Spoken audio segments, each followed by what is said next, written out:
Thank you, Speaker, sir, for giving me permission to speak in this important debate. This is a momentous occasion for the whole country when we are celebrating 75 years of a journey as a constitutional republic. Speaker, sir, if you look at our immediate neighborhood and contrast it to our experience, we are the only thriving constitutional democracy in our immediate neighborhood.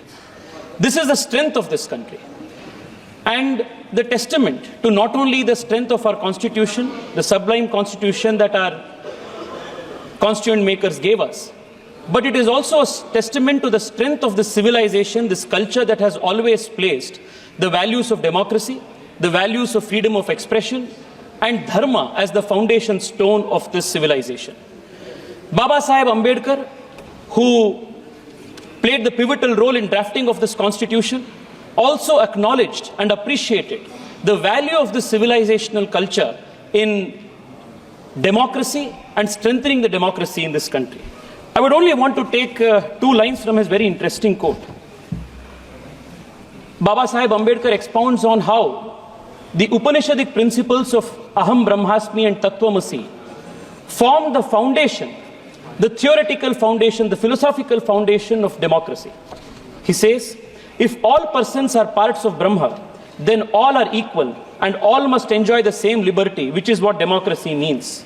Looked at from this point of view, there cannot be a slightest doubt that no doctrine could furnish a stronger foundation for democracy than the doctrine of Brahma.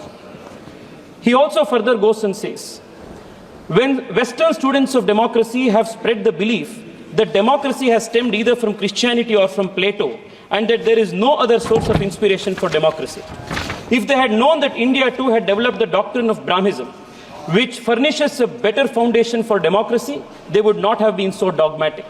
India too must be admitted to have made towards a contribution towards a theoretical foundation for democracy. This is what Baba Saheb Ambedkar says. It was on this very philosophy that Prime Minister Narendra Modi has declared to the world that India is the mother of democracy. That is the strength of from where we derive that's the philosophical foundation from where we derive the strength for our constitution. Speaker, sir, this civilizational value of India, that we are a civilizational state, was implicitly addressed and appreciated in this constitution when India was referred to as Bharat in Article 1 of the Constitution. Our constituent makers appreciated the millennia-old civilizational history and considered India to be a sacred geography. The Vishnu Purana said, Uttaram yat samudrasya himadraischeva dakshinam varsham tad bharatam nama bharati yatra santati. From then, the country was considered a sacred geography. But unfortunately, Speaker, sir, starting from the first Prime Minister in the Congress party, Pandit Nehru, to the communists and the others who followed, India was not considered a sacred geography because they did not have the civilizational worldview that India was a millennia-old state. They approached India as a union of states, more a private jagir, any part of which could be given to anybody at any point in time, ceded, given away, without even at some times following the constitutional process of law. The attack on the constitution by the Congress party started from the very first article, Article 1. I would want to draw the attention of this nation and the House to how a very important, strategically important island in the Pak Strait in the southern part of the country between India and Sri Lanka, the island called Kachativu, was given away to Sri Lanka by the Congress party and the DMK in 1974 without following any due process envisioned in the constitution. Speaker, sir, when Pandit Nehru was asked about this very important island called Kachativu, which falls in the Pak Strait, which was part of the then Madras presidency, belonging to Raja of Ramnath, Pandit Nehru says, I attach no importance at all to this little island and I would have no hesitation in giving up our claim to it. This was Pandit Nehru's position on a very important island. And सुनना पड़ेगा गौरव भाई, सुनना पड़ेगा, आपके पीछे आपके historical पाप को आप सुनना पड़ेगा. Sir, the DMK which today is lecturing us, the DMK which is today lecturing us on secularism and the constitutional morality, this party also joined hands. Karunanidhi, who was then the chief minister in 1974, was well made aware that this was the solution and this island would be given away. They also supported this. And in 1974, without bringing an amendment to the constitution, because Article 1 and Article 3 of the constitution mandates that if there is any change in the territory of India, that has to be brought before the parliament. Nothing was done. Parliament was not taken into confidence. Article 1, Article 3 was not amended. Nothing was done. By a mere executive action, a very important island belonging to India was given away for political reasons by the Congress party. Sir, this was not the first instance. Lot was spoken about the basic structure of the constitution. Parliamentary sovereignty and sovereignty of India is one of the founding principles of the nation. But the Congress party, not just in the instance of Kachativu, but even in the instance of Aksai Chin with respect to China, and more recently it was learnt that the UPA government was ready to even give away Siachen to Pakistan. This is their commitment to territorial integrity of this country. This is the difference between one view which considers India to be a civilizational state, a sacred geography, and between one whose leader of opposition, even when he goes abroad, says India is not a nation but is a union of states. Contrast this view to what Atal Bihari Vajpayee's position was. ये अर्पण की भूमि है, ये तर्पण की भूमि है, इसका कंकर कंकर शंकर है, इसका बिंदु बिंदु गंगा जल है. This is the difference between the BJP, which is the protector of the constitution, protector of our territorial integrity, and other political parties like the Congress, which considers India not as a civilizational state, not as a nation, but as a mere hodgepodge union of states. This is an attack on the constitution, Adhyakshi. Adhyakshi,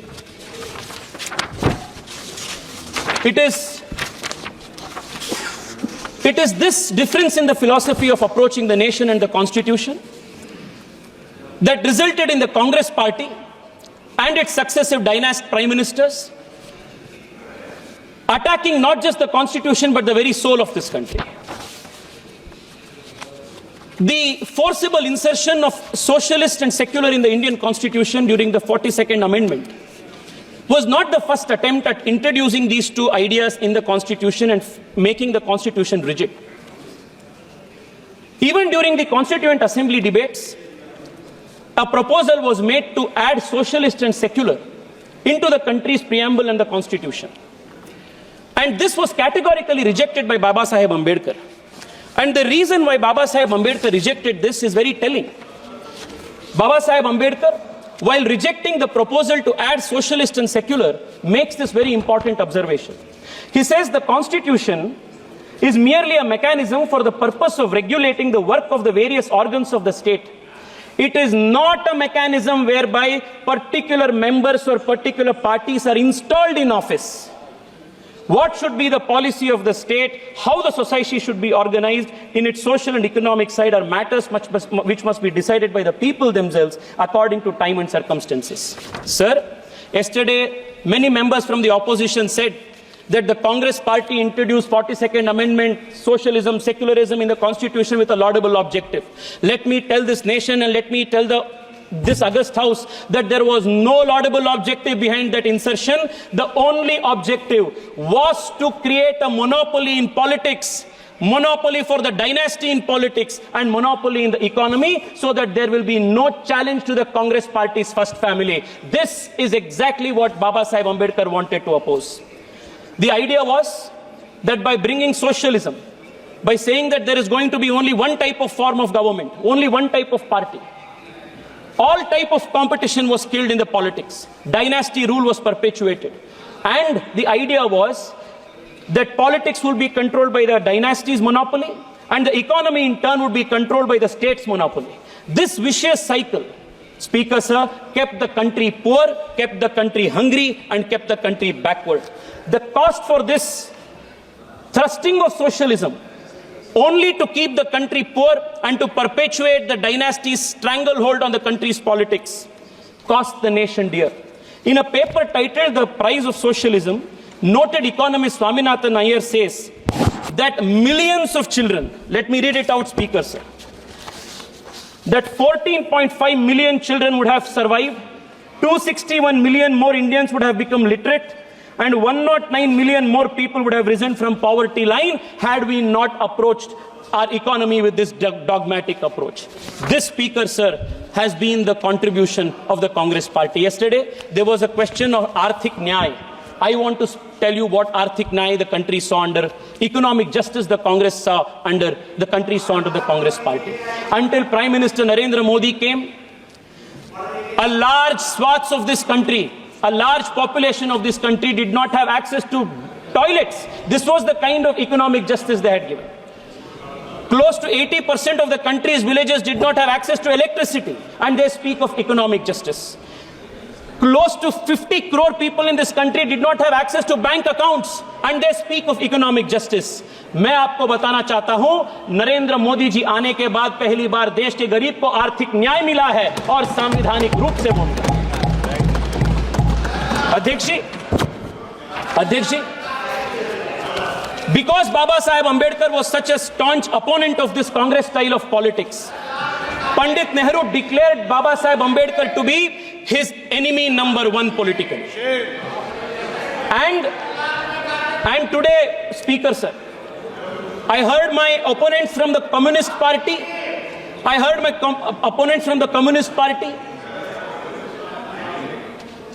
state that the RSS was against the Ambedkar and Ambedkar's constitution. There cannot be anything farther from truth than that assertion. Sir, not once but two times, Baba Saheb Ambedkar's electoral chances was thwarted by the Congress and the Communists working together. And Savitri Ambedkar, in her book, Reminiscences of My Life with Ambedkar, notes that S.A. Dange, upon the instructions of Pandit Nehru, worked overtime to defeat Ambedkar in both the by-elections.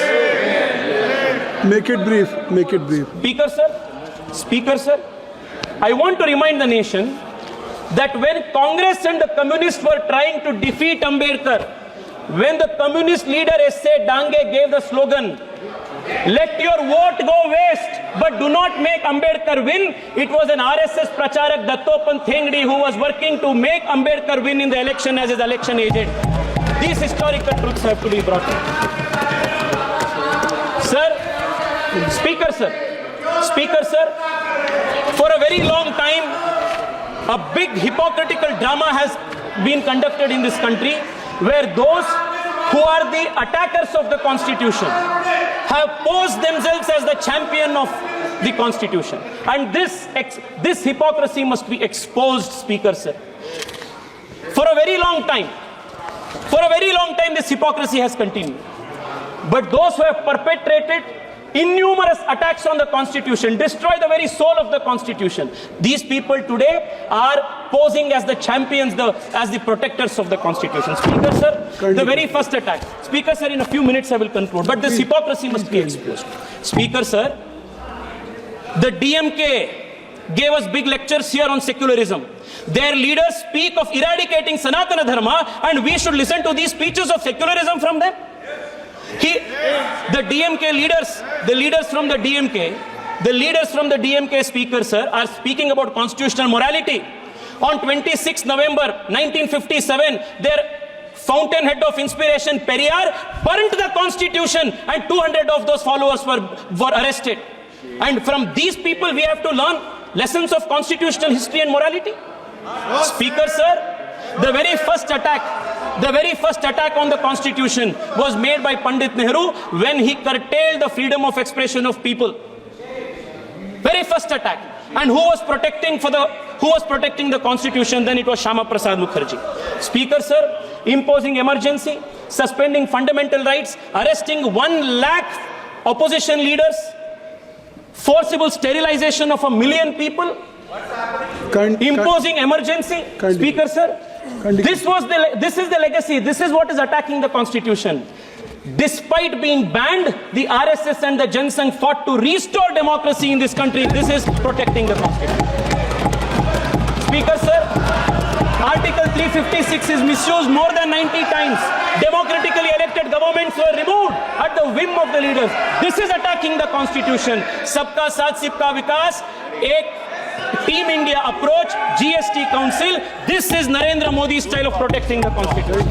Speaker, sir, Thank you. rejecting the Speaker, sir, just 3 minutes, Speaker, sir. I am concluding in 3 minutes. Rejecting the Kaka Kadelkar committee report with Nehru himself opposing reservations of backward classes is attack on the constitution. Granting constitutional status to the National Commission of Backward Classes is protection of the constitution. Opposing Mandal reservation. Well, Rajiv Gandhi made his longest speech. That is attacking the constitution while introducing OBC reservations in NEET exam, Navodaya Vidyalaya, implementing EWS reservation is the protection of the constitution. Kindly conclude. Speaker sir, 2 minutes में please. Speaker sir, एक तो important विषय, 2 minutes.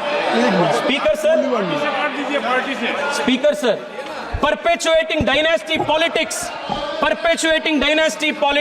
is an attack on the constitution, while the Prime Minister's vision of bringing 1 lakh new youth into politics is protection of the constitution. Thank you very much. Speaker sir, Thank you. the Congress introduced the Waqf Act. You are the Speaker sir, you are the chairman of the Waqf JPC. You must give me a minute on this. Speaker sir, आप JPC के chairman हैं. Speaker sir, lot was spoken about secularism. What was the pervert brand of secularism that the Congress party thrusted on this country? A Muslim could be Muslim, a Christian could be Christian, but a Hindu had to be secular. Yes. This was the kind of one-way secularism that the Congress party introduced. Speaker sir, in Karnataka, the place called Anubhava Mantapa, which is Speaker sir, Anubhava Mantapa, the place of Basavanna, where Basavanna sold the principles of democracy, the philosophy of democracy, that is under Waqf occupation today because of the Congress party enabling legislation. Speaker sir, I only want to conclude by saying this. Speaker,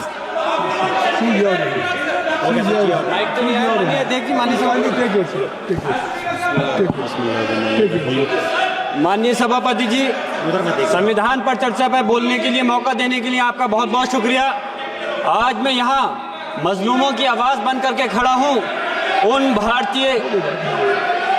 उन करोड़ों भारतीय मुसलमान और अल्पसंख्यकों की जद्दोजहद और हक की बात करना चाहता हूँ।